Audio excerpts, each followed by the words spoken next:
Assalamualaikum warahmatullahi wabarakatuh.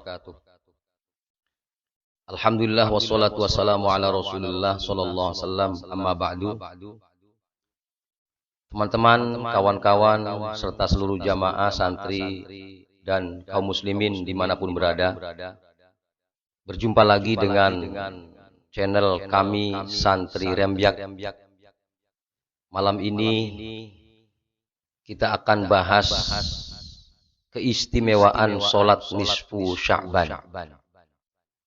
Karena Sabtu ini tanggal 10, Minggu besok kita masuk tanggal 11, Senin kita masuk tanggal 12, Selasa kita masuk tanggal 13, dan malam Rabunya berarti sudah masuk di malam ke-14 bulan Sya'ban.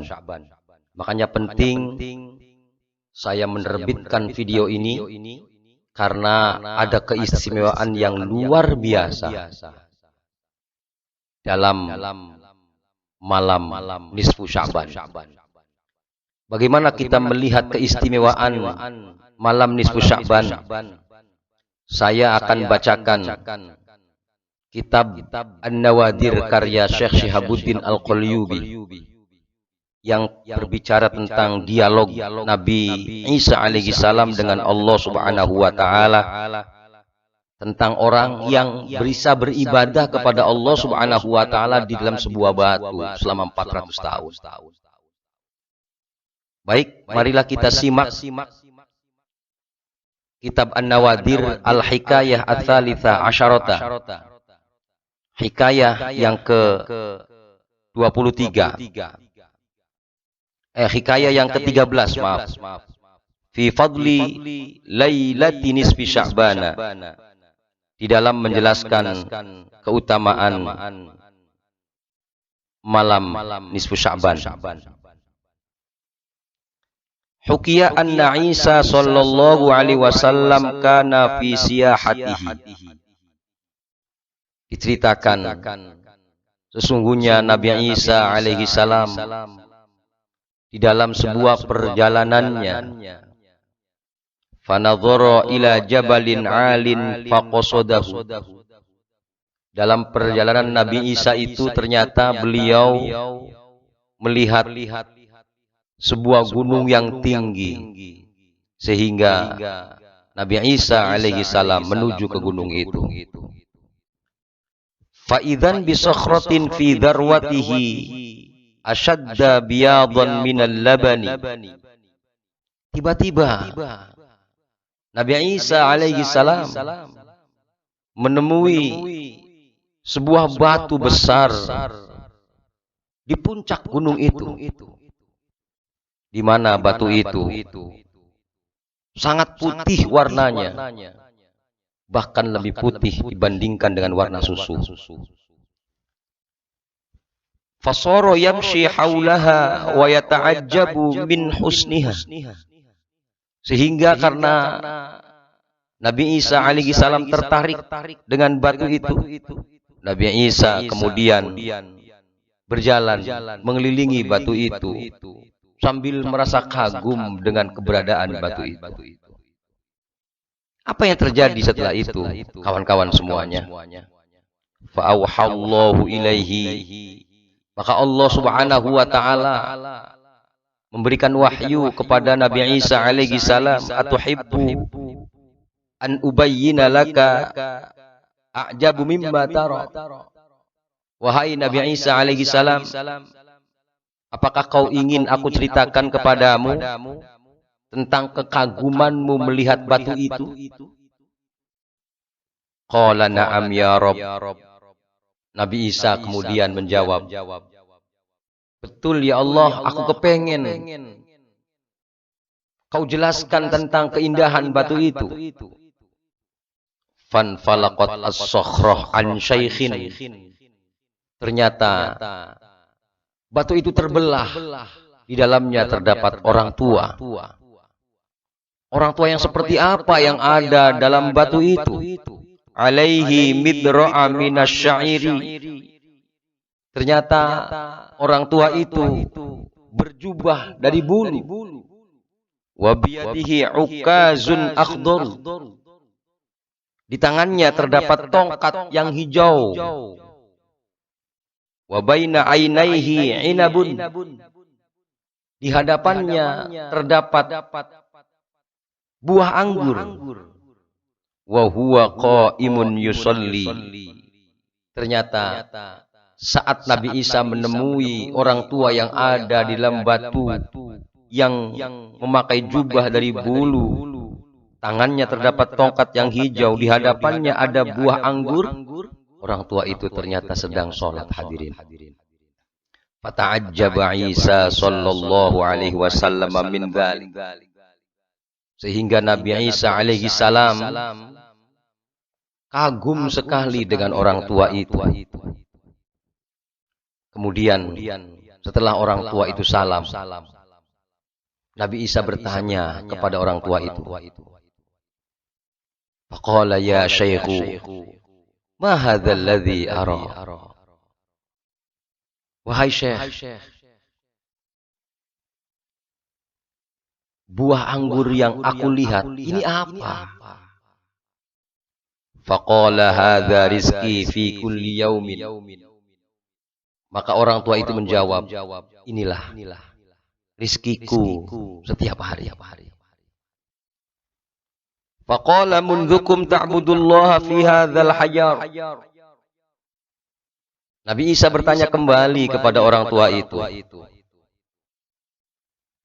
Semenjak kapan? Sudah berapa lama kamu beribadah kepada Allah Subhanahu wa taala di dalam batu ini? Faqala arba'ami'ata sanatan. Ternyata orang tua itu menjawab, aku beribadah di tempat ini semenjak 400 tahun yang lalu. Faqala Isa sallallahu alaihi wasallam, ketika Nabi Isa alaihi salam mendapati jawaban dari orang tua itu, kemudian bertanya kepada Allah Subhanahu wa taala, Ilahi wa sayyidi ma aqulu innaka khalaqta khalqan afdala min hadza. Ya Allah, wahai Tuhanku, apakah kau menciptakan makhluk yang lebih afdol dibandingkan dengan orang ini? Fa'auhallahu ilaihi.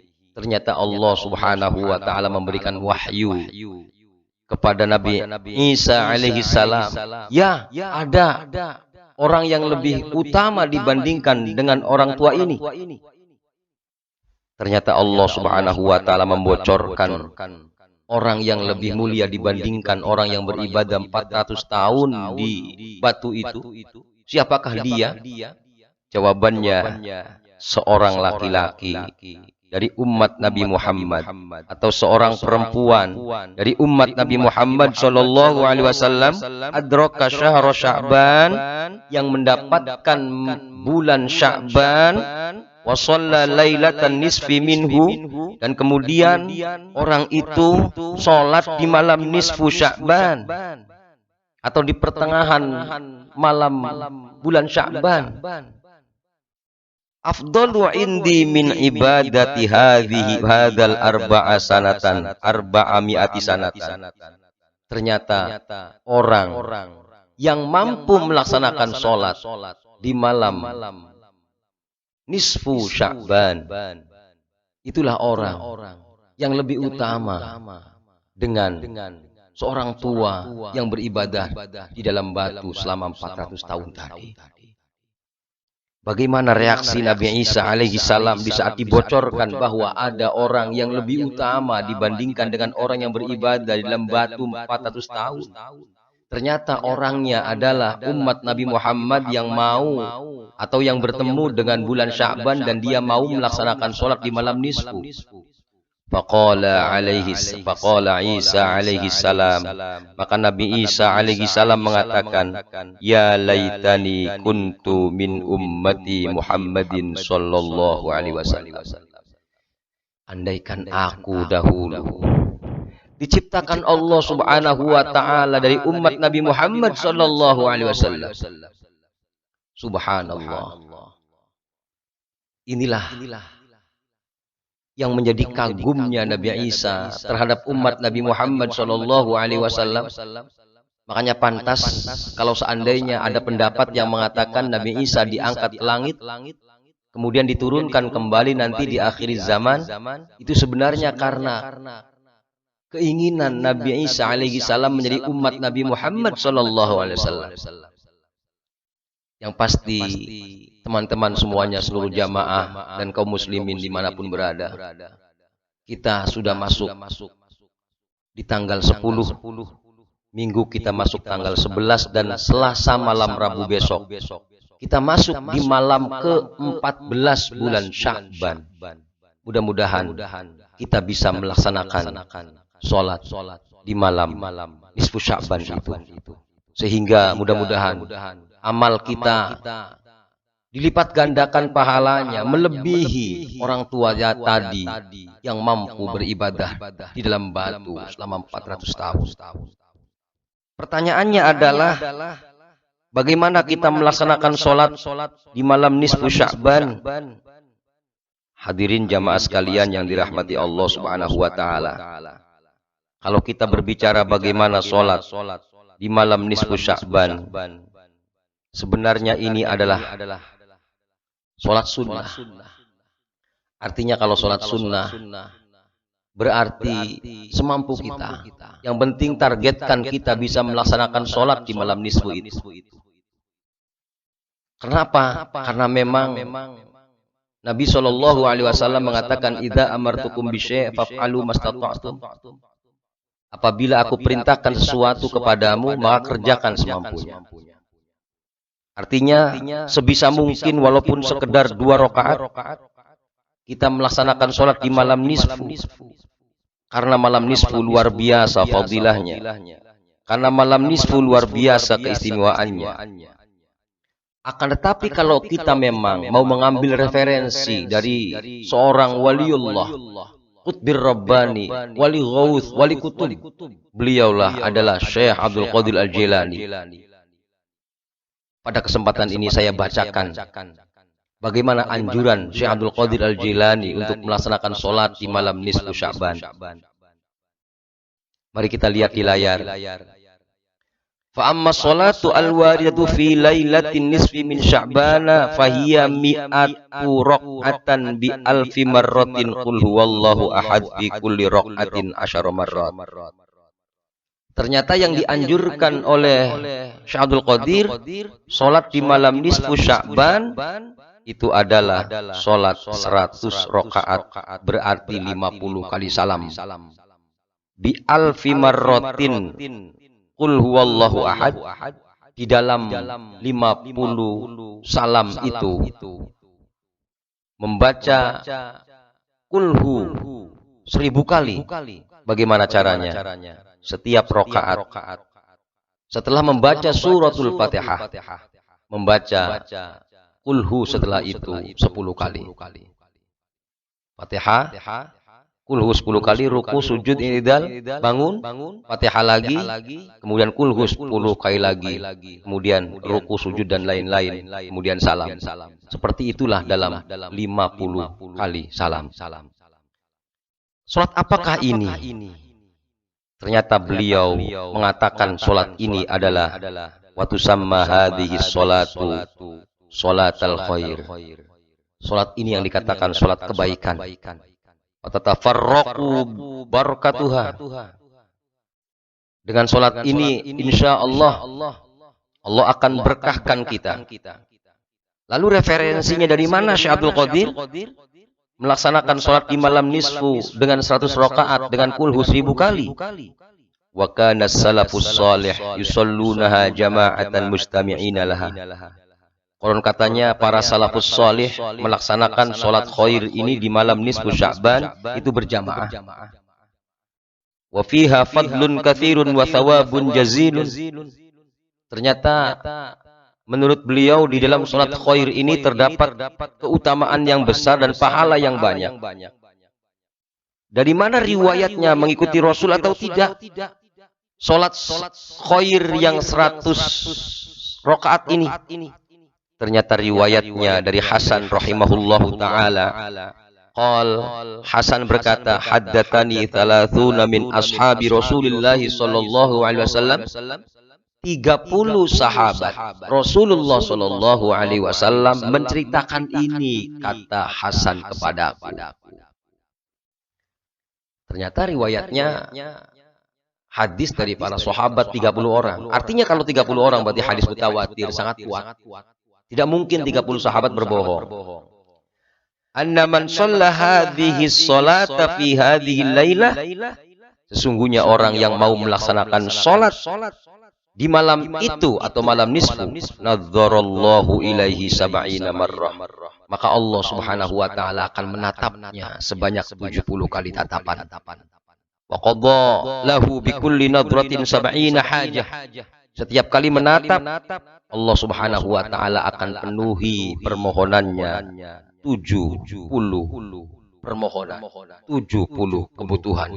Adnaha al-maghfirah. Permohonan yang paling rendah adalah ampunan. Hadirin, maukah kita ditatap Allah? Tentunya kita mengikuti salafus salih. Sebagaimana Syekh Abdul Qadir Al-Jilani menceritakan dari Hasan radhiyallahu anhu. Para salafus salih di malam nisfu Sya'ban itu melaksanakan salat 100 rakaat dengan 1000 kali membaca qul huwallahu ahad. Lalu mana petunjuknya malam nisfu Sya'ban jatuhnya di malam ke-14?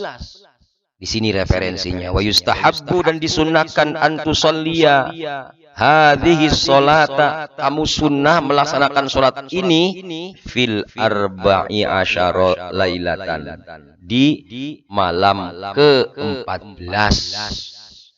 Allati yustahabbu ihya'uha, yang sunnah menghidupkan malam itu, allati dzakarnaha fi fadaili Rajab, di mana Syekh Abdul Qadir telah menerangkan sunnah menghidupkan malam nisfu Sya'ban di dalam bab masalah Rajab, liyahuza bihal musalli fi hadhil karamah wa fadha hadhil fadilah wal mu'mal wathubah. Mudah-mudahan orang yang bisa melaksanakan sholat di malam nisfu Sya'ban, orang itu mendapatkan kemuliaan ini dan keutamaan-keutamaan ini dan pahala-pahala dari Allah Subhanahu wa taala. Kawan-kawan sekalian, inti dari video ini, mari kita yakini nisfu Sya'ban, malam nisfu Sya'ban, malam ke-14 bulan Sya'ban itu malam mulia. Berjuanglah kita untuk bisa melaksanakan sholat walaupun 2 rakaat saja. Kalaupun kita mampu, mari berupaya sebagaimana petunjuk Syekh Abdul Qadir dalam kitab Al-Ghunyah li Talibi Thariqil Haq, untuk bisa melaksanakan sholat di malam itu sebanyak 100 rakaat dengan 1000 membaca kulhu. Bagaimana kita berdoa di malam itu? Setelah kita melaksanakan sholat, dalam keterangan yang lain dalam kitab ini, yang pasti malam nisfu Sya'ban itu dikatakan malam Lailatul Bara'ah. Malam Lailatul Bara'ah artinya Allah memutuskan siapa yang mau hidup di tahun depan, siapa yang mau mati di tahun depan. Inilah kaitannya dengan malam qadar, malam takdir, malam penentuan takdir. Mari kita berdoa kepada Allah agar ditakdirkan tetap iman sampai mati dan sampai berjumpa dengan Allah dalam kondisi kita beriman dan kagum kepada Allah SWT. Mari berdoa kepada Allah agar corona segera selesai. Mari berdoa kepada Allah untuk kita semua kaum muslimin, mudah-mudahan kita semuanya bisa berjumpa dengan Allah dalam ampunannya, dalam kecintaannya. Amin Allahumma amin. Sekian saja. Kurang lebihnya mohon maaf. Assalamualaikum warahmatullahi wabarakatuh.